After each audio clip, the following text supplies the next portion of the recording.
Getting where you need to go shouldn't be a struggle. That's why Hillsborough County offers Sunshine Line, a transportation service for residents who need a little extra help. If you have no mode of transportation, you may qualify for Sunshine Line's door-to-door service based on age, disability, or income. For those who live in the Hart service area, you may be eligible for an income-based bus pass program. Sunshine Line's trained drivers provide safe, shared rides, helping you to and from the vehicle and making sure you're secured every step of the way. Scheduling is simple. Just call 813-272-7272 to see if you qualify and start your application process today. Sunshine Line is here to keep you moving safely, affordably, and with a smile. Visit hcfl.gov/sunshineline to learn more and get started today. Sunshine Line, Hillsborough's ride on the bright side.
Very good. Well, good morning, everybody, and welcome to the December 10th meeting of the Hillsborough County TPO. It's good to see everybody for our last meeting of the year. I don't know how 2025 got away from us, but here we are. And so if you would, please remember to silence your electronic devices, and I'd invite you to stand and join me in the Pledge of Allegiance, please. I pledge allegiance to the flag of the United States of America and to the republic for which it stands, one nation, under God, indivisible, with liberty and justice for all. Thank you. Could we please call the roll and establish a quorum? Good morning, TPO. Ross? Here. Wolstall? Here. Miller? Here. Myers? Here. Cohen? Bowles? Here. Councilmember Clendenning was excused. Hurtak? Here. Carlson? Here. Kilton? Here. Gray? Klug? Here. Stevens? Here. Slater? Thank you. Hartfield? Present. Joseph? Here. Great, thank you. You have quorum. Thank you, Mr. Streeter. Commissioner Cohen is here. I think you got everybody else. Okay, thank you. Then Board Member Gray was also here. Okay, I think you got everybody else. So before we approve the minutes, I would like to recognize Mr. Stevens, who's going to introduce his new alternate from Tampa International Airport. Mr. Chair, good morning, board members. Yes, board members, it's my pleasure to introduce the Aviation Authority alternate. And many of you may be aware, Gina Dew, who used to be the alternate, is no longer with the Aviation Authority. So I'm going to ask our Chief Development Officer in the if you all the Aviation Authority that I participate in. We're delighted to have her on our team. Thank you, Mr. Chair. Thank you. So has everybody had the opportunity to review minutes for November 10th meeting? And if so, is there a motion? Second. I have a motion by, I believe it was Mr. Hartfield, seconded by Commissioner Myers. Any discussion or corrections to the minutes? If not, all those in favor say aye. Aye. Opposed? No nays. Minutes are adopted. We do have some requests from the public to speak. I'd like to remind everybody we have 3 minutes per speaker. Staff will unmute you when the chair recognizes you. As needed, the chair may allow for additional time later in the agenda. I don't think that's going to be necessary. We have 5 people signed up. So our first public comment comes from Carmietta Alexander. Mr. Chair, Karma Yetta has not signed in. Okay, well, we'll move to Mr. Rick Fernandez then. Thank you, Chair. Can you hear me all right? Yes, sir, we can. All right. Again, Rick Fernandez, out of Tampa Heights. I stand in opposition, and I apologize for my voice. I'm trying to fight off a cold. I stand in opposition to TIP Amendment number 43. That's the 2 express lanes between I-75 and County Line Road on I-4. We can't pave our way out of congestion, yet here we are again attempting to do exactly that to the tune of something like $500 million. Your CAC has recommended rejection of this TIP amendment. I'll offer more on that during my chair's report. But beyond that discussion at the CAC, I want to just mention the concept of engineered failure. We know that the downtown interchange is now being reconstructed at a level less than was originally suggested back in 2015 when TBX was rolled out. The feeder systems, however, are being expanded, and the plan seems to be to expand them to the old TBX size. So what you have is expanded feeder systems feeding into a reduced downtown interchange. That's guaranteed failure, a perpetual failure loop that will lead to the demand or request from FDOT at a future date for yet more expansion. Now carry that forward to I-4. Today we're talking about expansion of Interstate 4 between County Line Road and 75. Today it's 2 lanes. However, the ultimate plan is 4 lanes. At some point, the expansion of Interstate 4 along that corridor will compromise the transit envelope that will be available for Brightline or some future other transit option. At some point, hopefully today, we're going to be required to make the decision between more lanes or transit. I'm hopeful that today we begin the process of making that response transit. I know that's what the folks that live in the urban core want, and it's what we've been arguing for now for years. With what is left of my time, let me speak to the point of the concept that we've discussed frequently, the point of no return. If this project is allowed forward in a TIP amendment, we have been given to understand by FDOT that they will consider the project to be beyond the point of no return, meaning that you will be locking yourselves in to this project. You will not unilaterally be able to remove it at some future date. You will require FDOT's concurrence, which is unlikely to occur. And you're being asked to do this at an expedited rate because this project was not scheduled to unveil for another 10 years plus. Please do not do that to yourself. Do not do that to your future TPO board members.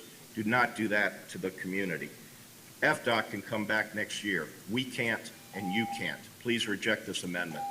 Thank you. Mr. Fernandez, staff, did Carmietta Alexander call in? She has not called in. Okay, and we'll move on to Dana Lazarus. Good morning, TPO board. My name is Dana Lazarus. I live in North Ybor, East Tampa area 33605. I'm here to speak in opposition of approving TIP Amendment 43 as well. So I do sit on the CAC. One of the things I want to point out is when we were provided the presentation on this TIP amendment, there was no high-level overview of the need for this project and what the impacts would be. This is something that this TPO board has in the past denied projects over because you said that you don't have enough information, and I believe that the same situation is the case here. For example, the safety numbers. We know that I-4 is an incredibly dangerous facility. When I take I-4, I believe that most of the crashes that I've seen are on the inside, towards the median, and I feel like putting express lanes where people will likely be driving faster on the inside of the highway poses a significant safety threat to a lot of people, but we don't know what the safety numbers are within this 17-mile corridor. The crash count, that is, and how they were caused, and if there's any mitigation planned with this widening.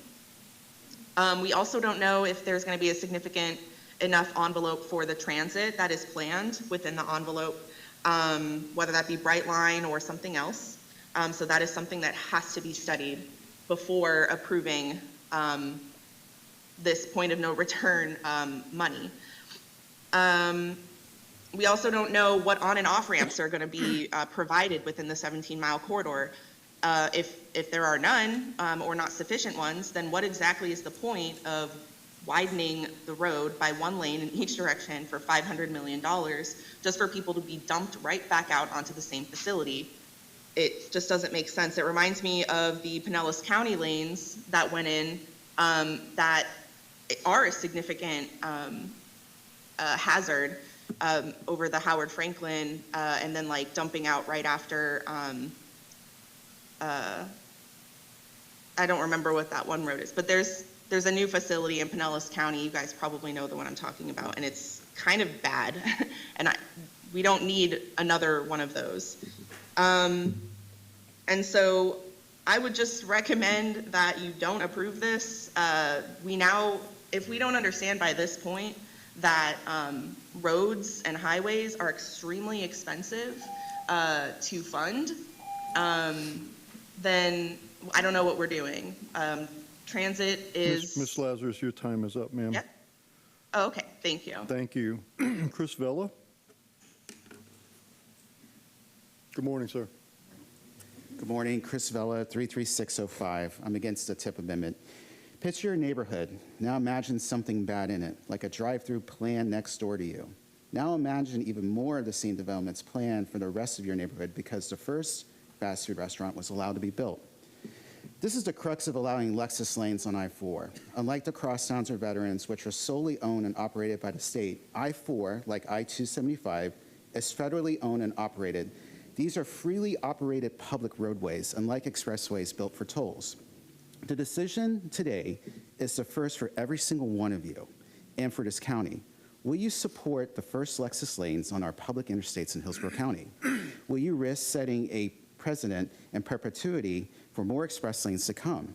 Are you comfortable knowing that you're asking taxpayers to become risk takers for a $500 million road for just 17 miles? If you approve this amendment, FDOT will come back and ask for a lot more than $500 million. They will argue that they must complete 15 miles of Lexus lanes through Tampa between I-75 and the Howard Franklin Bridge. Then they'll ask for more between downtown and Lutz. You'll get a lot of angry phone calls from the public who can't afford tolls. You'll get funding threats from FDOT if you don't approve funding these tolls. You'll be left with the same highways with gridlock and a political career with no solution, no mass transit that your community wants. No state statute or law defines what managed lanes are. As a member of the CAC committee, I have asked the TPO staff to clearly define a managed lane and what type of transportation modes are allowed on them. We still have no answers, yet we're asked for recommendations to fund them. Imagine buying an expensive property without knowing the entitlements, exact location, or if buying means buying in with a group of investors you don't know. It's funny how we're so afraid of building rail, yet the TPO staff seems motivated, more than likely bullied by FDOT to invest in managed lanes when they literally cannot tell you the laws that govern or codify their use. Your TPO staff is afraid. They shouldn't be, but all you all are enabling it by allowing FDOT to carry on this Tallahassee plan. During our last CAC meeting, we carried out a motion on this TIP amendment. Staff presented a document outside of our agenda showing public support for the express lanes. They cherry-picked these results from the 2050 LRTP survey. Despite my chair claiming the TPO staff was out of order, the presenters carried on. The LRTP captured only 0.003% of the county's population. If you go by those numbers, that means only 900 people per day use I-275 and I-4. Does that sound fair to your constituents? No. Do not approve this TIP amendment for I-4 express lanes. If FDOT does not have enough money for their zombie road plans, then they certainly shouldn't be asking to be the ones handling toll revenue. Thank you. Thank you, Mr. Vella. Neil Manimala.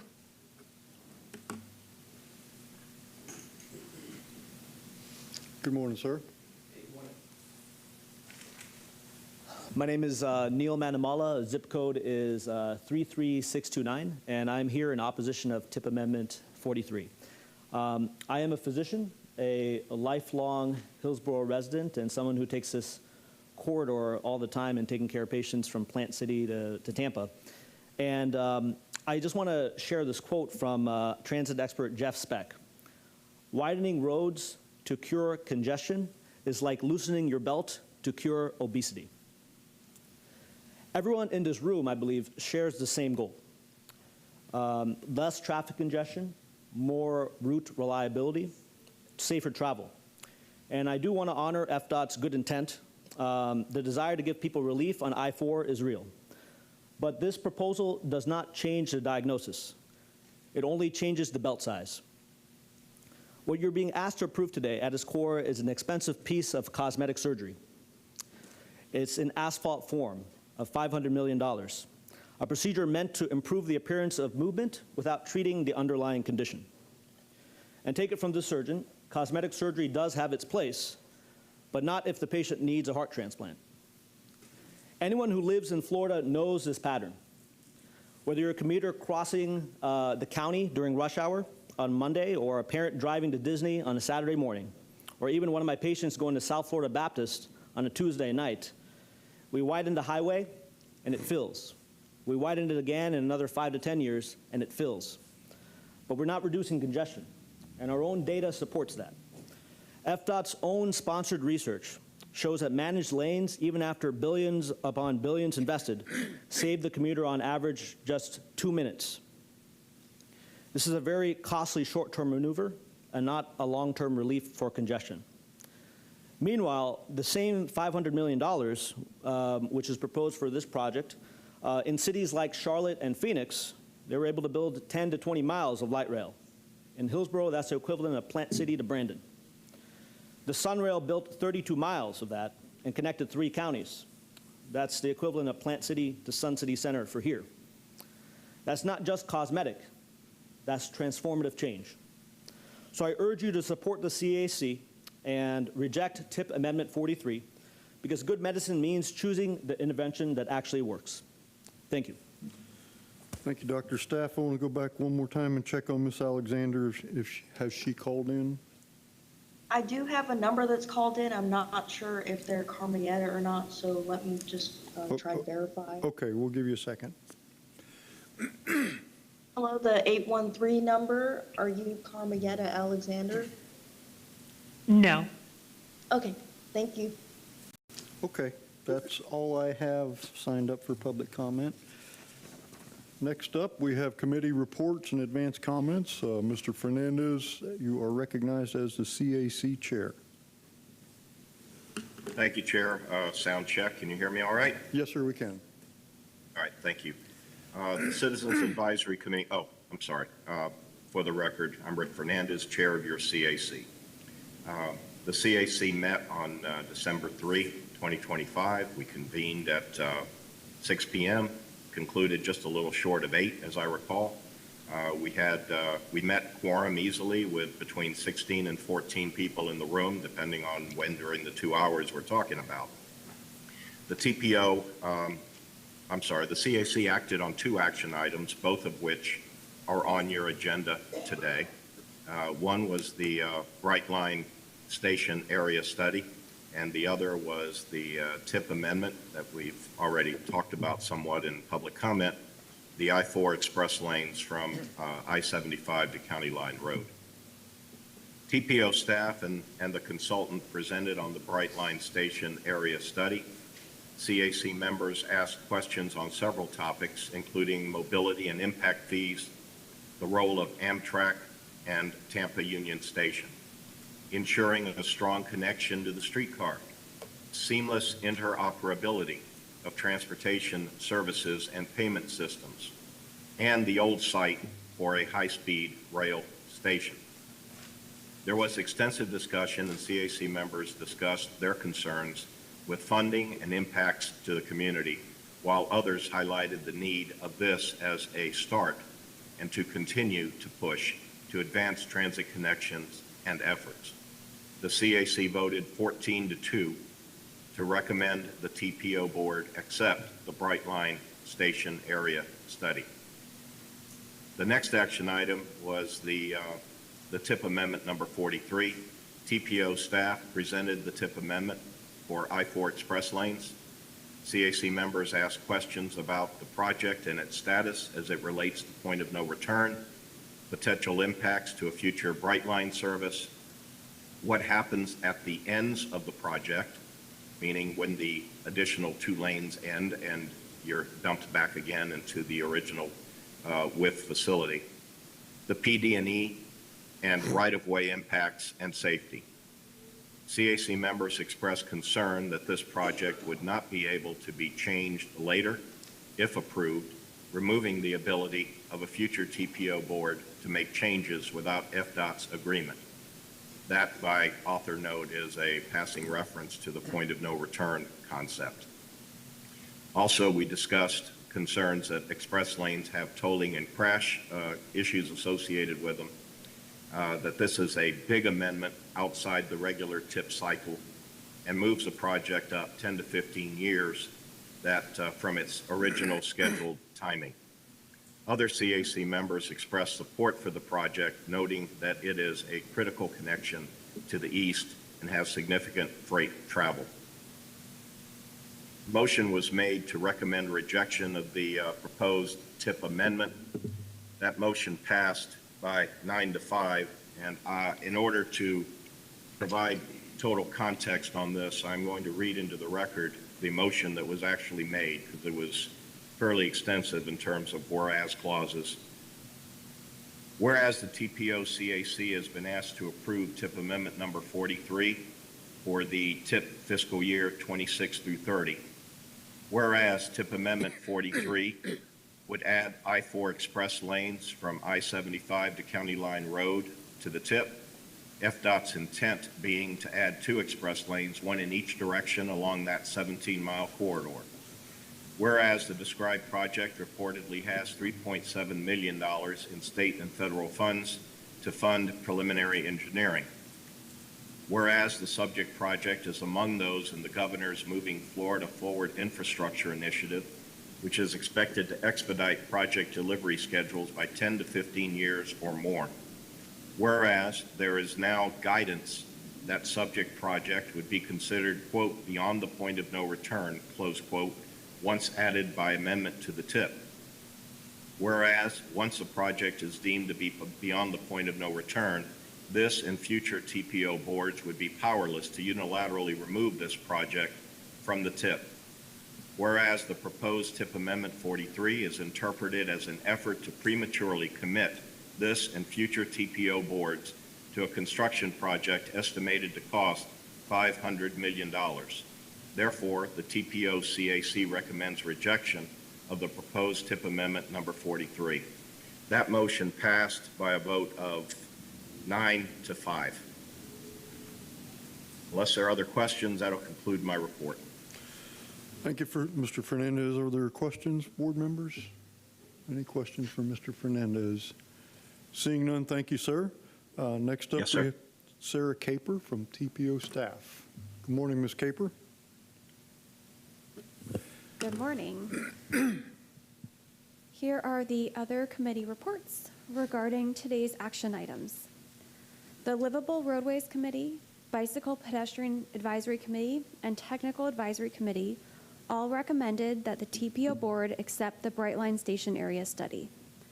The Livable Roadways Committee discussed how HART could integrate with a future Brightline station, noting that the station, the airport, and downtown Tampa could function as a connected loop. Comments also referenced passenger activity at Port Tampa Bay and the need for a stronger transit integration, as well as existing Amtrak service to Orlando and Miami. It was noted that many people are unclear about the differences between rail types, and a suggestion was made for the TPO to create an educational video explaining these distinctions. The Bicycle and Pedestrian Advisory Committee discussed the station area and potential station location, along with questions regarding Brightline's ownership of stations and the selection of stations, why USF was not included. Members highlighted ongoing renovations at Union Station, and members acknowledged that this type of long-range study aligns with the TPO's role and provides an early opportunity for public feedback.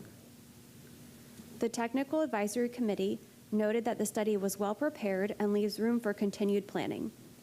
Questions were raised about next steps for the TPO board and how the identified needs around a potential station could ultimately develop into projects led by the port, airport, City of Tampa, or other partners. Regional coordination was also discussed, with the survey shared across multiple MPOs and 80% of responses coming from the Tampa Bay region. Members asked about site feasibility, and staff confirmed that a platform can fit at the would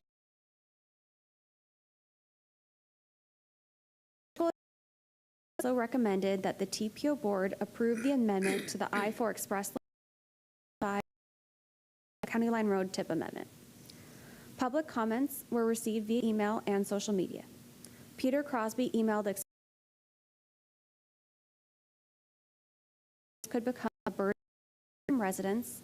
Clifford Reese submitted questions regarding the potential Brightline extension and how it relates to the planning, funding, and construction of the I-4 Express lanes. In favor, say aye. In favor, say aye. Aye. Opposed? No nays. Consent agenda is adopted. Next, moving to action items. First item is the 2026 TPO board. Attorney Kevin Clark will explain.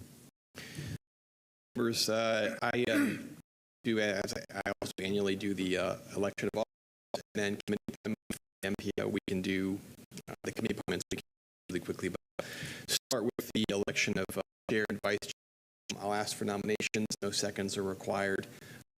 If there's only one nomination, that person is elected.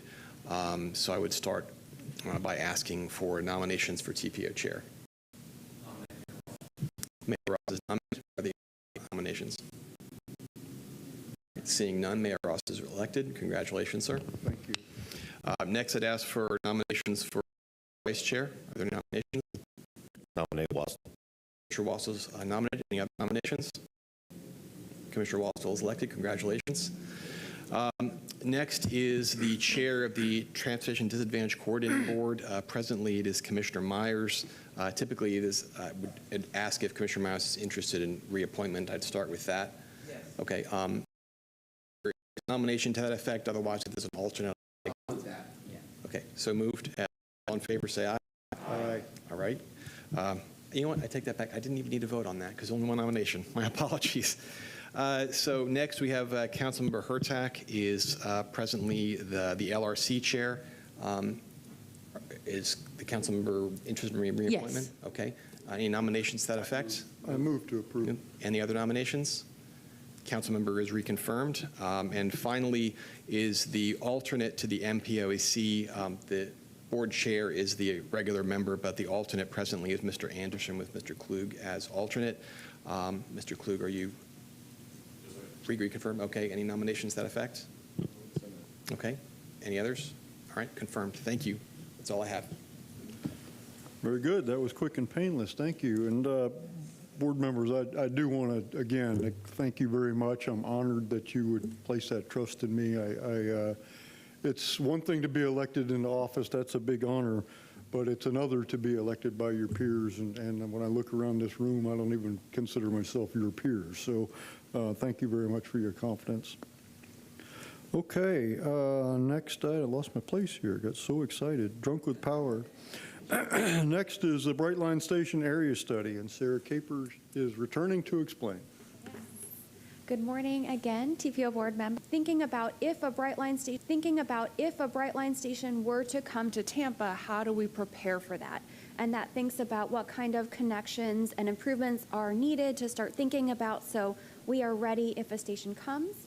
One thing that we really focused on as part of our study is thinking about some nice to have regardless. So while some of them are focused on previous discussions and information shared, we picked a station area study that started on Nuccio Parkway and then expanded out, and you'll see in the presentation these buffered circle areas.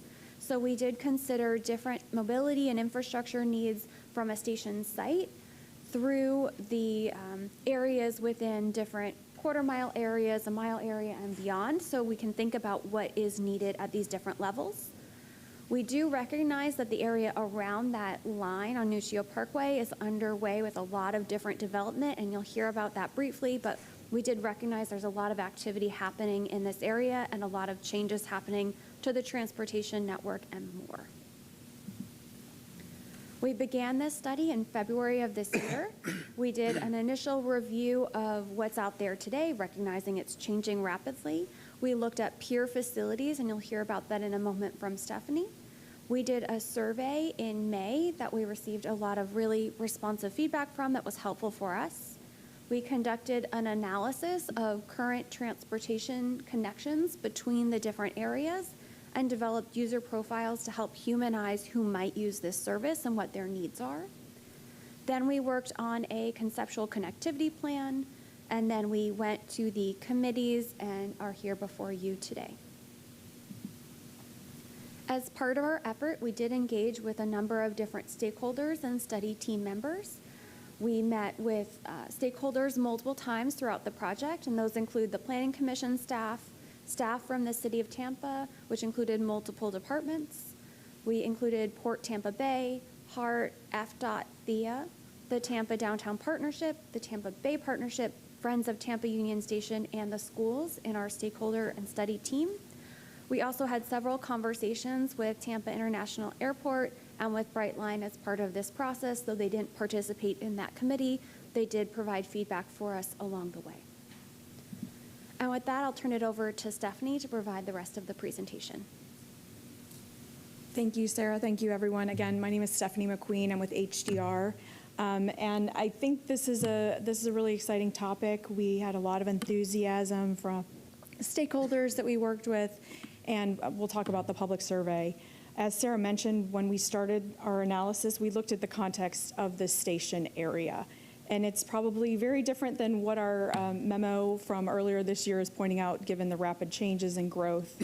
But it was a very helpful place to start because there is so much going on in that area related to transportation improvement projects, development.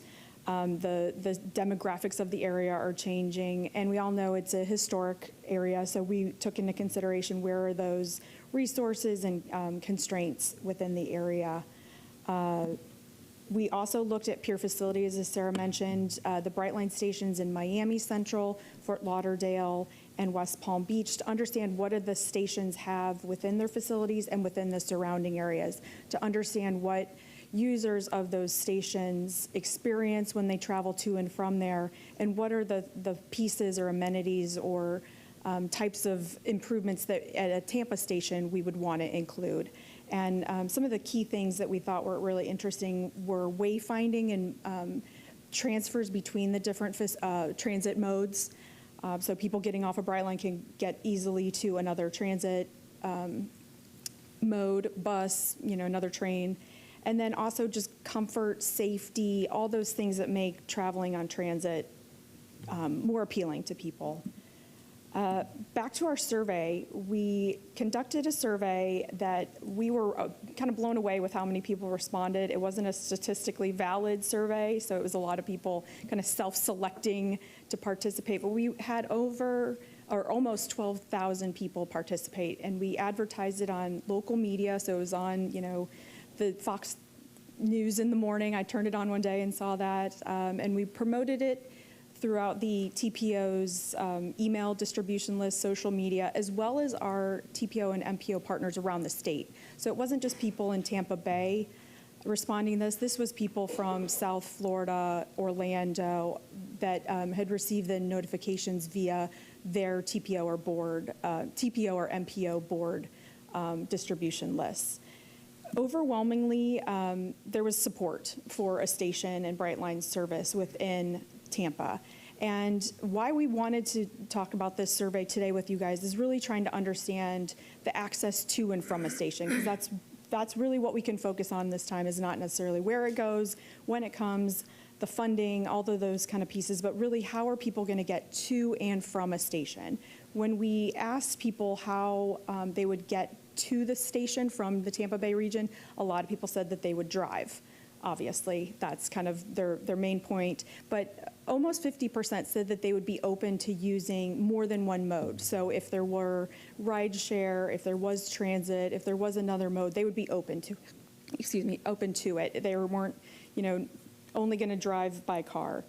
Arriving to Tampa, obviously people won't have cars with them, so a lot more willingness to do ride hailing, Ubers, walking to their destination, getting picked up by someone, or taking streetcar or bus. And just generally, like I said, big picture on what we received, I think Sarah has mentioned they're digging into the comments a little bit further to understand what people are really saying. There's a lot of good information in there, but really the enthusiasm, the need for this regional connectivity, integration with some other destinations within the Tampa Bay area, such as the airport, USF, focusing on safety, focusing on the need to expand tourism, the economic growth that it could bring. People were really excited about the potential of a Brightline or another high-speed rail option. And the sentiments are like, please get it done now. Let's go. We did hear some opposition to it. Some people were really concerned about the cost, feasibility, and ridership numbers, but overwhelmingly what we heard from the survey was positive. This was really helpful to us because we were trying to understand the potential for the number of users of the station, and how would people get to and from the station, depending upon where they're coming from or going to. We developed these zones that kind of looked at proximity to the station area. So if you're within a quarter mile, you're going to be more willing to walk, bike, take transit. 1 mile, still a little bit potential for those multimodal options, but if you're coming from the 45-minute drive shed, so that's the greater Tampa Bay area, you would be more likely to need a car to get to the station. We used that information along with the survey information to look at the existing travel pattern. So we used a replica data source, so it's an anonymized cell phone-based data source that looks at how people travel already between these different markets, between Tampa, Miami, Orlando. And right now we're seeing that there's 28 million trips that are going on each year between all of the different existing and planned or potential Brightline stations. So that's a lot of people moving around the states within the areas that are proximate to the existing or planned stations. This helps us kind of understand there is definitely a market. There are existing trips that are going on between these these Brightline service areas, and we can better understand where people are going to and coming from, along with what we heard from the survey. We heard a lot that people from Tampa would want to go to Orlando specifically. We heard more that they would go down to Miami. So there's this inner city passenger rail is definitely there's been a call for that service. And we put some faces on these types of people that would use a Brightline station. So it goes from, young professionals that live in the Channel District who want to go over to Orlando for a business trip. They want to, get to the station by a scooter or taking a multimodal, another multimodal option. And they have different concerns about, safety on the sidewalk, safety on lighting. Folks coming in from Orlando or Lakeland to take a cruise. How do they get to the cruise ship port with their luggage? They have different concerns. So kind of taking this into mind, putting a face to these people and what their issues, concerns are, will help us identify the needs and some of the solutions to improve the multimodal access, including parking, including access to streetcar within this station area. So the next part, the final part of our study, was really trying to enumerate these needs within the area and identify some different solutions. And we did them in 3 different areas. So right within the station site itself. So this would be probably more likely in Brightline's control. What do they build within their station or the immediate site? Then what are the needs within 1/4 mile? So walking, biking, access to the streetcar line, providing a direct connection, because it probably would not be co-located with a streetcar stop, just given the existing layout of things. And then what are the things that are needed greater than 1/4 mile? So access to downtown Marion Transit Center, access to the airport, access to USF, access across the Tampa Bay over to St. Peter, Clearwater. What are the things that we need to do to better serve a Brightline station?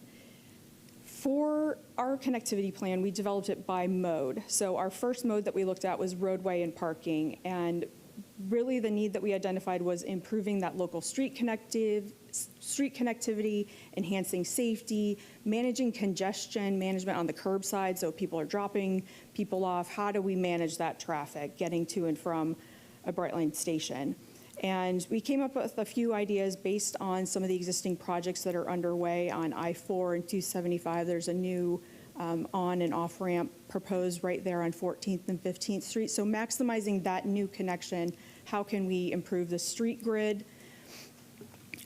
We know Gasworks is going to improve the street grid in that area and connect over Nucio, so that will help improve. But there are some other ways to make sure with wayfinding and curbside management and speed management to make sure that the roadways within this general area are safe for all users.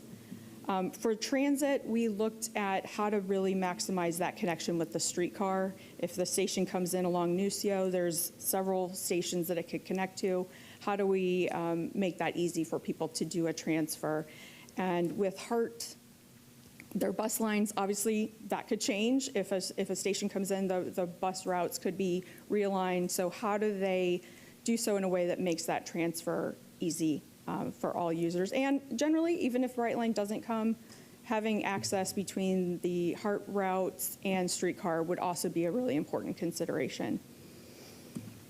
For bicycle and shared youth paths, the access that we were really thinking was needed was obviously to the station, but there's an existing facility, the Green Spine Cycle Track, that is underway or recently completed along Nucio Parkway and will continue north. So how do we make east-west connections to that Green Spine network that is already a really valuable route for bicyclists through this area.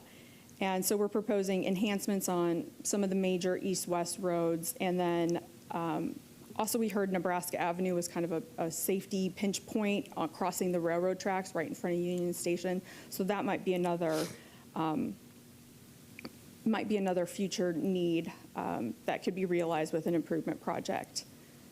On the pedestrian and shared use paths connectivity plan, we really focused on safe crossings on Nucio Parkway. So adding more mid-block crossings, traffic lights, or just pedestrian, push-button crossings.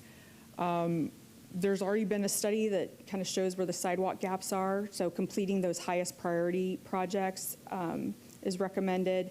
And then looking at other ways to connect Channel District up, connect downtown over, connect Tampa Heights over, really, stitching these neighborhoods in the urban core together.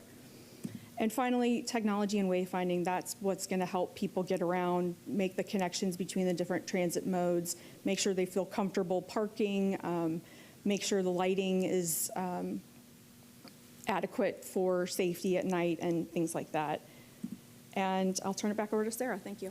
Thank you. So we did focus on these 3 different levels for the connectivity plan, the ones at the station itself that could be a useful tool to our partners as a site gets developed, and then these different geographies by mode. And so our ask of you today is to approve the Brightline Station Area Study, and we're happy to take any questions you might have. Thank you, board members. Are there questions for Ms. Caper or Ms. McQueen? Yes, Board Member Gray. Thank you, Chair Ross. Thank you, Ms. Capers and Ms. McQueen. What a great, expansive presentation. It seems to me, with the information that you have given us, that it seems the will of the people, 11,000, perhaps 12,000, definitely are on the are pro-transit, and looks to me like this is it's a mecca area where you can just make this grow. But that's the part of the question I have. So when we look at the district, the whole county, how many folks, or you might not have this information, but took part in the survey as it relates to Southeast Tampa, North, East, and West, and South County, Waimama, because those are huge growing areas. Sure, and I don't have that number on the top of my head, but we do have on the website a map that shows in one of the documents where we heard from. I will say we heard a lot from people in the downtown core, but we did hear from pretty much every corner of Hillsborough County, and then we also heard from outside of Hillsborough County in Pasco County, Pinellas County, Sarasota, Manatee counties, but we can follow up with that exact numbers for you. I appreciate that. And do you have an estimated cost of the service? Is there any parameters? We focused on the infrastructure and access pieces, since Brightline is a private company and that's not in our control. We did not develop cost information because most of this is at a very high level, but that certainly could be a next step. If there's interest in proceeding with some of these recommendations, then we would look at refining them, and cost would be a piece of that. I would like to know, to have that information, speaking on behalf of myself. And last, what other connections? You mentioned, of course, Heartlines, but if we're going to extend this service to other areas of the Tampa Bay region, what other connectivities do we have right now? An example is right now PSTA operates a service that does cross the bay, and it ends at the Marion Transit Center. So one option could be for that current service to continue on to wherever the Brightline Station area or the Brightline Station is. So that would be one example of an option, is if they're willing to extend that. Alternatively, we'd have to think of another way to get from the station to Marion Transit Center. One thing we are very aware of, though, is that people want minimal connections and fast service. And so that's a calculation we have to keep in mind as we think about what that looks like, is that it has to be easy for people, it has to be quick. We heard from one of the committees about trying to integrate the payment structure. So those are all things that we'd have to keep in mind as we look at those connections. Yeah, in addition, to see how the Heartlines interface with the overall plan, because that's the only connectivity that I know of. I might be missing something, but that's Yes, the and only, mass transit we have. So that concludes my remarks. Thank you. Board Member Hartfield and then Councilmember Carlson. Thank you, Mr. Chair. Again, thank you for a great presentation. I would just ask if the board approves moving forward that we look at an opportunity to position HART as a viable solution provider in all modes. HART, as you're aware, has been significantly underfunded for years. Based on our last study, it's $100 million underfunded based on comparable mass transit systems. So if we could position HART to be a viable provider in moving people from this station throughout our city, throughout our county, and throughout connections in the region, I think it positions HART for long-term sustainability and self-sufficiency. So I would love to see HART positioned in that way as a credible resource and a priority to provide connections for people as they're coming in and out of our area. Thank you. Yes, sir. Yeah, thank you. Councilmember Carlson. Yeah, a question and then a couple comments. The motion that's going to be made, is it to just accept the report, or is it to somehow endorse the information in the report? I would think the goal is to accept it, but Just accept, that'd okay. be up to the motion maker. Yeah, I just want to, I'm new to the board, but I just wanted to state, I have strong opposition to putting the station in Ybor City. Ybor City is a historic district. It's also somewhat on the periphery of Tampa, and the area that I don't know from official sources where it's going to go, but I know from unofficial sources where it's going to go. And the area is too tight to handle thousands of cars a day with no mass transit, meaningful mass transit to get out of there. It either is going to become, and I visit other Brightline stations, but this is either going to become a major multimodal center, or there are going to be thousands of cars going in and out. I think that multimodal center is more appropriate on the northern part of downtown, or at West Shore, or even at the close to the Conrack at TIA.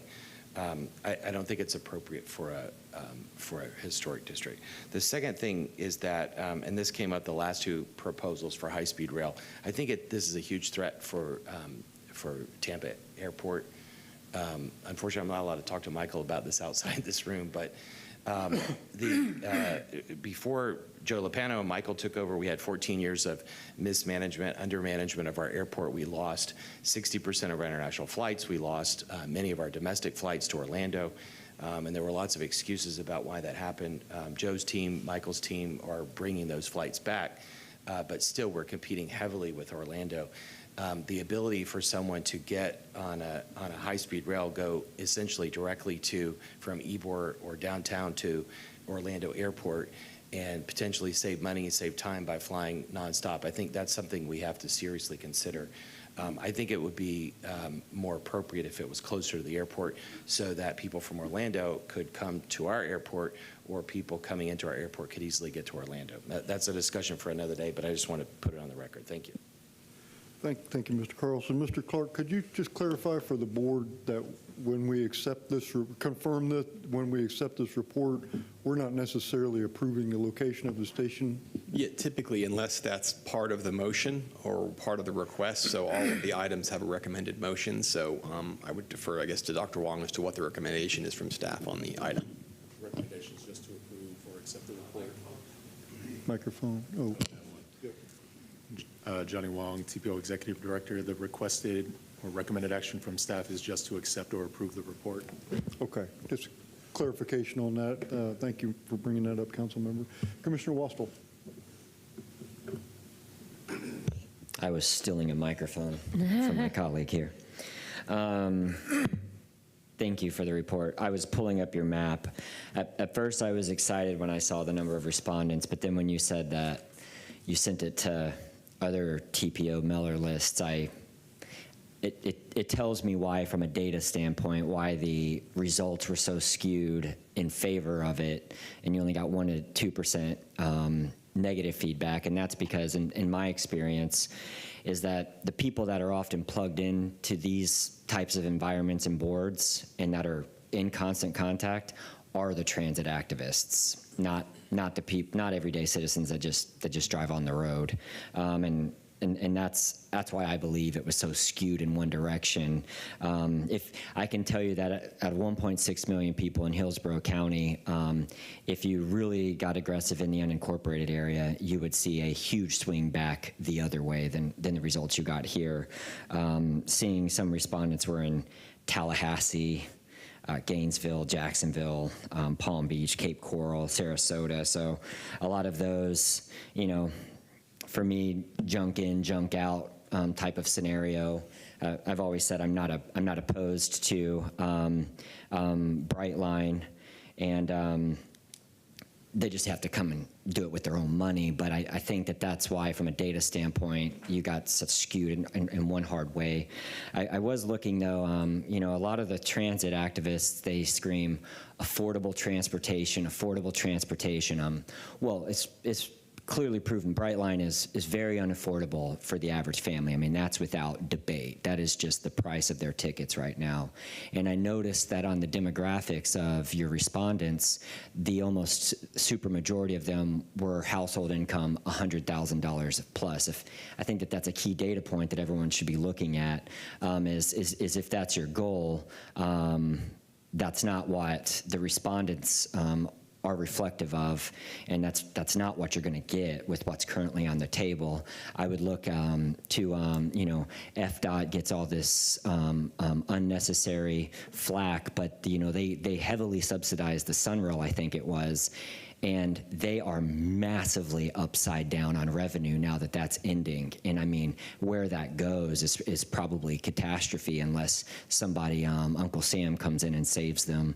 I would say that I disagree entirely with the comments and suggestions that were said about HART. You know, HART is its own thing, supplying its and struggling to supply its one current source.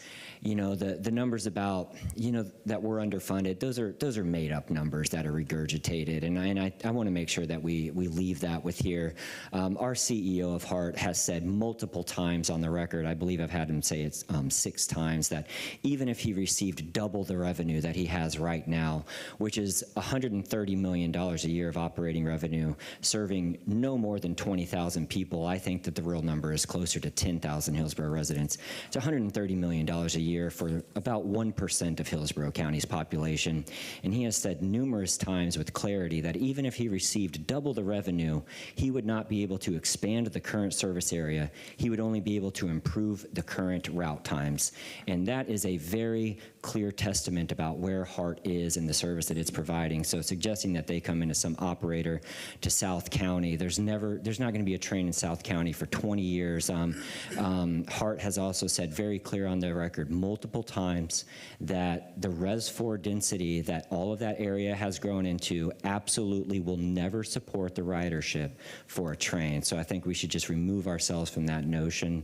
If there is an opportunity to get it to the city of Tampa at Brightline or whatever operator's own expense, I'm happy to continue to support studies for those things, but I just don't want us chasing fairy tales in this adventure. It's been a moving goalpost for decades, and getting outside of the box, I guess, is just not helpful.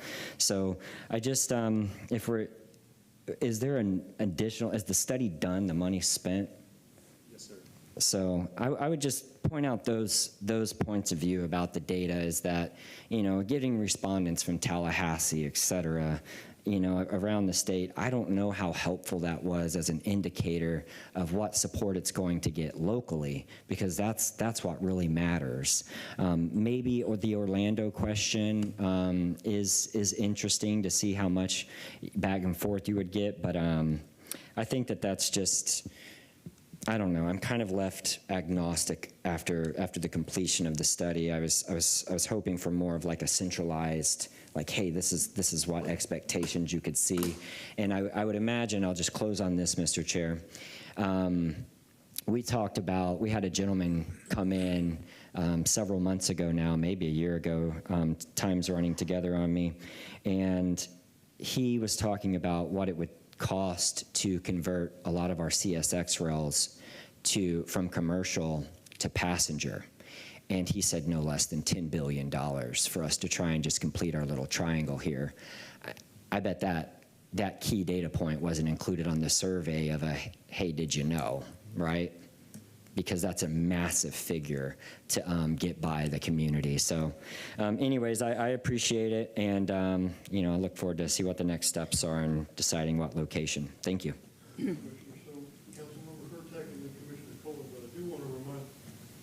Sorry, I turned this off.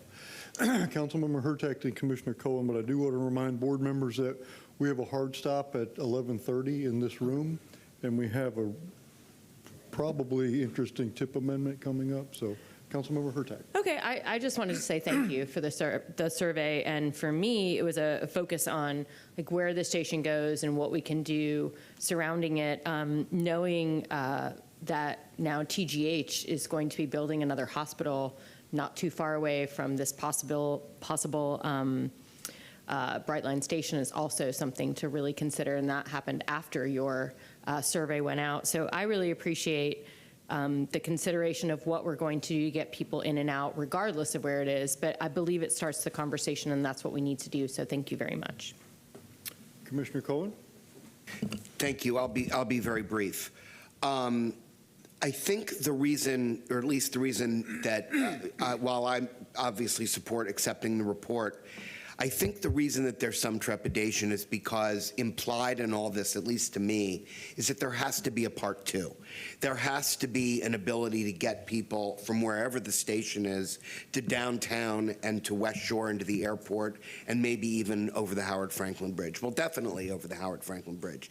And it could be HART, it could be PSTA, it could be some other new entity, it could be an expanded Tampa streetcar going in another direction toward USF. But if this thing just comes and terminates, it's going to fail. The only way to avoid what Councilman Carlson brought up is to make sure that when this happens, there's a plan for a connection that will get people to the airport and to some of our major business centers. So to me, this is a beginning. And the reason that people, I think that the public comments about this, whether 98% positive or 98% negative, are very unreliable because people don't have any details. They don't have any facts. They really don't know what this might be able to mean or do for them.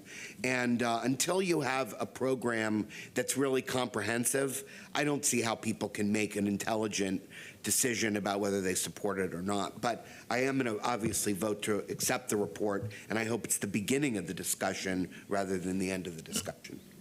Thank you, Commissioner.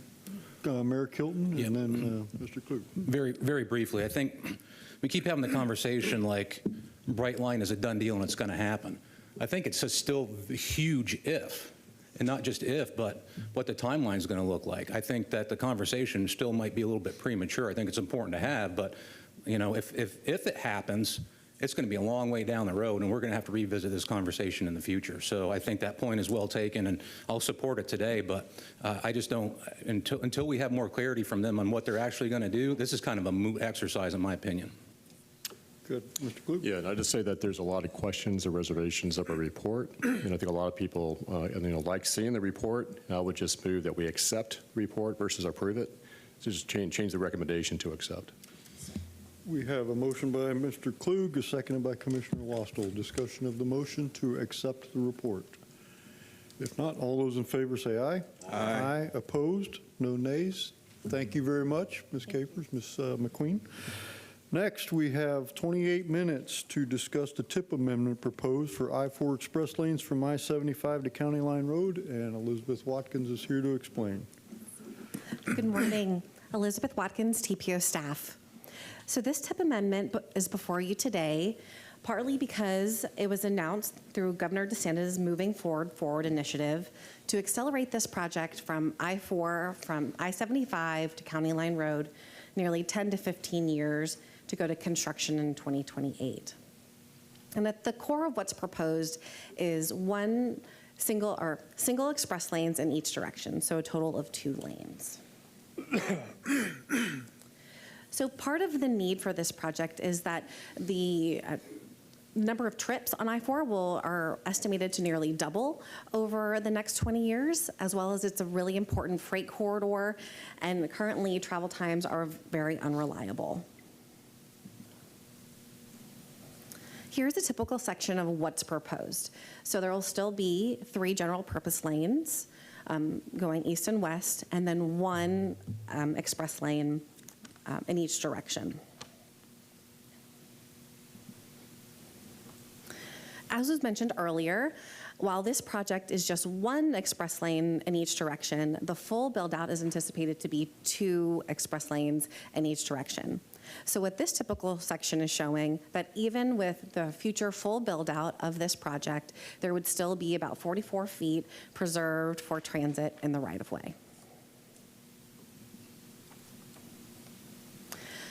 Currently, the construction schedule is to let in fiscal year 28 using a modified design build, and the construction cost is estimated to be about $500 million in 2028 dollars.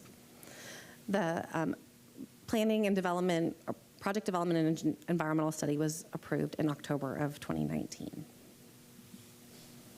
So the action that's being requested of you is to move this project into the Transportation Improvement Program. You'll see there are about $3.7 million of state and federal funds to do the design for this project. So the recommended action for you today is to consider approving by roll call vote the amendment to the fiscal year 2630 TIP. Thank you, Ms. Watkins. Board members, are there questions? Mayor Kilton? If I may, I think it might be helpful if we could have Secretary Hall weigh in on some of the objections from the public comment and CIC before we get too far into the discussion. Okay. I mean, I can. I've heard, I think the 2 things I heard prevailing were the transit envelope seems to be the concern, which Elizabeth shared the approved typical section from the NEPA document, which clearly shows the transit envelope. So like, I'm not really sure where that discussion's even coming from. And it's commonly understood with the NEPA document that when you go through the Plant City area, that the transit envelope next down and that Brightline would have to go on structure unless right-of-way is acquired. So like that's been commonly understood since 2019 and is an understanding that Brightline has. What we're proposing right now does not impede on that plan. If the second express lane comes in, we would have to widen to the outside. So if people are kind of doing the math and going, you're adding an express lane to the inside, if you add a second express lane, then you don't have 44 feet in the median. Well, that's right, because the widening would occur to the outside when you add the second express lane. Really, the plan to add it this way was part of the PD&E. One of the components of the PD&E had a staged implementation plan. It's in the PD&E that was approved in 2019. So what we're doing is literally just executing what we talked about back in 2019, which is a staged implementation plan. I don't really know. That's the only objection I really feel like there's something to address. The rest is just conjecture. Thank you, Mr. Hall. Councilmember Hurtak and Commissioner Wastel. So is it 40? I mean, according to the diagram, it's 44 feet of right of way, and so I guess the question is, what do we need for a train?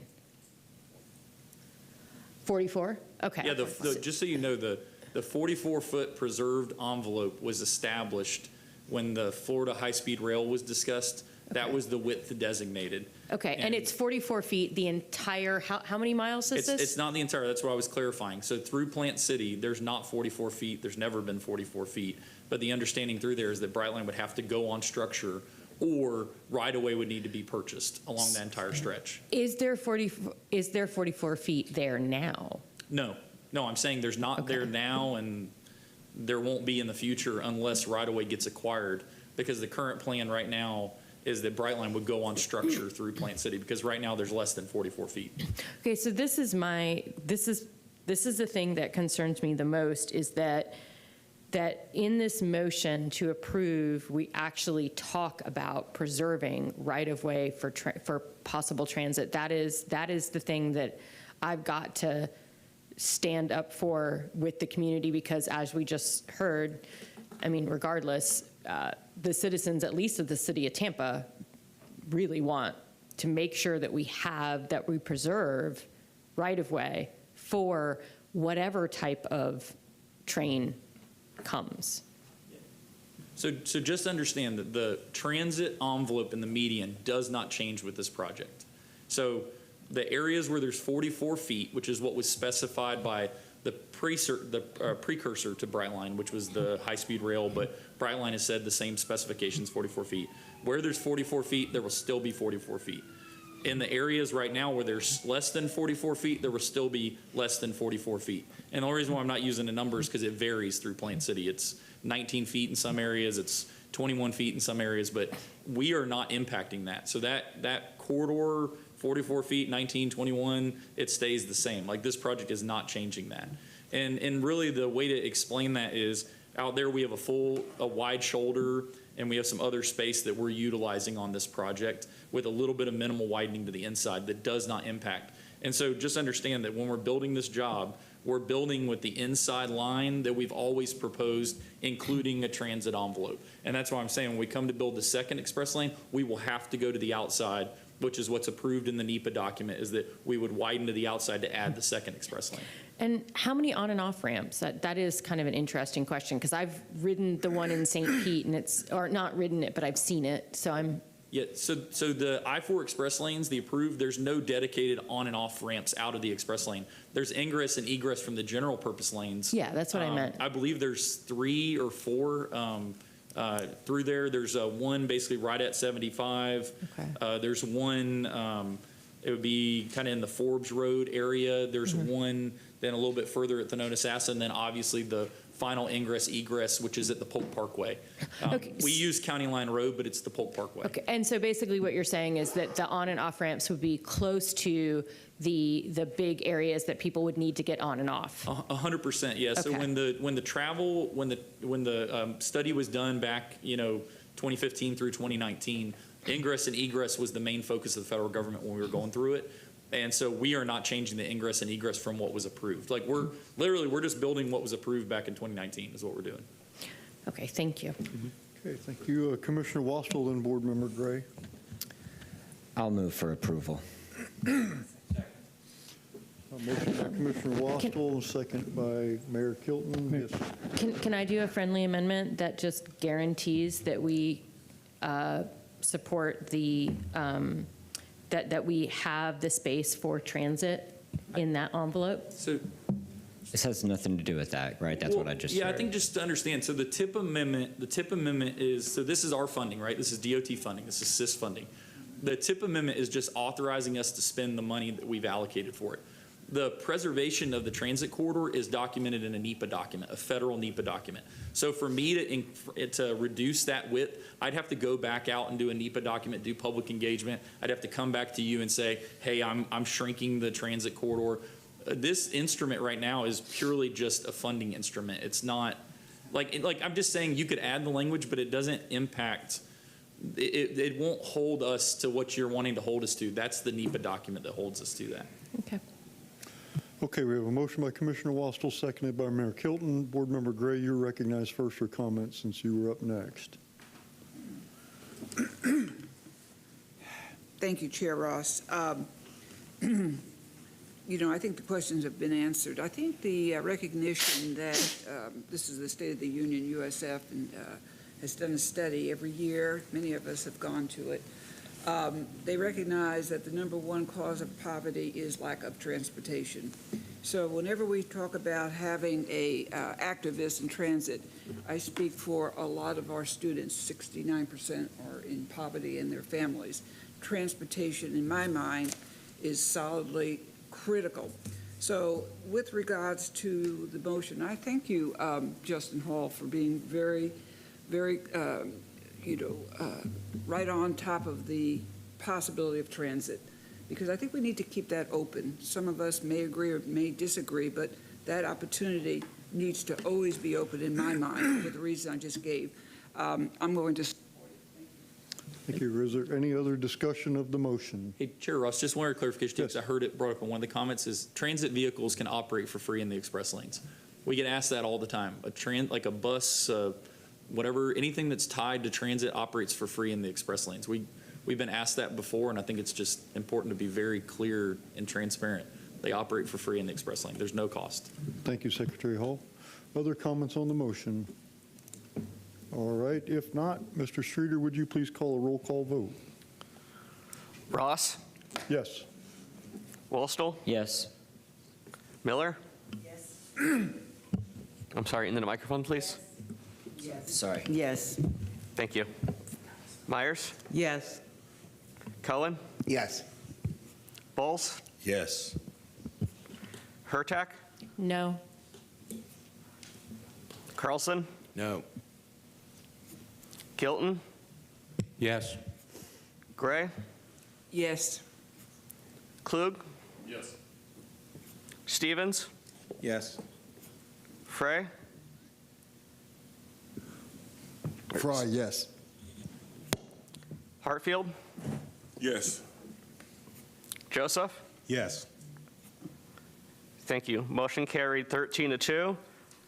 Members Hurtak and Carlson voted no. Thank you, Mr. Streeter. Dr. Wong, Executive Director's report. That's all right. I'll lean over. Forgive my reach. Thank you, board members. I'll be very quick. This Friday, we have a TMA SCTPA meeting that will be held at THEA. Once again, thank you, THEA, for hosting us. On that agenda, the regional body will be approving the list of 2026 major regional priorities. There are no significant changes. The updates include new phases of projects that have been funded for construction. There are a number of legislative updates that I wanted to brief you on. I'll be very brief on these because I know we're running short on time, but some that I have my eye on are a bill related to school zone and pedestrian safety, which would require that design and construction plans for installation of crosswalks within school zones include PED hybrid beacons or rectangular rapid flashing beacons. There is a DOT bill that would require DOT to increase the minimum yellow time on all steady lights by 0.4 seconds. There is a provision of that bill requiring the Department of Highway Safety and Motor Vehicles to implement next-gen traffic signal modernization. That initiative would involve using AI and machine learning to dynamically retime signals on the fly. That is it for the legislative updates. I wanted to point out that in front of you, you have the 2026 wall calendar celebrating some of the TPO successes over this year. And also want to mention that our staff had an opportunity to speak with Waymo executives earlier in the week. We got a lot of interesting information, and we're very excited for the deployment. We're looking to bring that presentation to you in February, probably at the regular board meeting, which is on the 10th. That's all for me, unless anyone has questions. Thank you, Dr. Wong. Board members, are there questions for Dr. Wong? Seeing none, is there any old business or new business to come before the board? Okay, well, I'd like to wish all of you a happy holiday season, whether it's Christmas or Hanukkah, but it's been a tremendous year working with you. I look forward to next year, and we will hit the ground running in January. So thank you very much, and have a great holiday. We'll be adjourned.